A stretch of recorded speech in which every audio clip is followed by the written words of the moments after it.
hasta les voy a contar algo que me pasó en la tarde.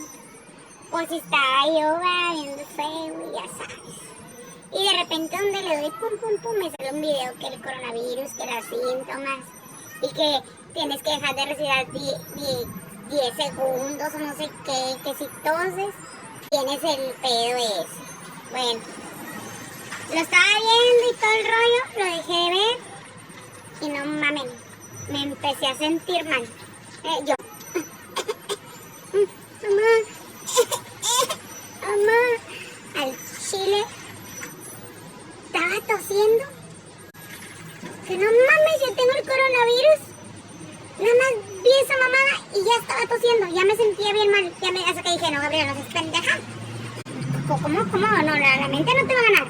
Entonces yo les digo, raza, se crea la mente, todo está en la mente.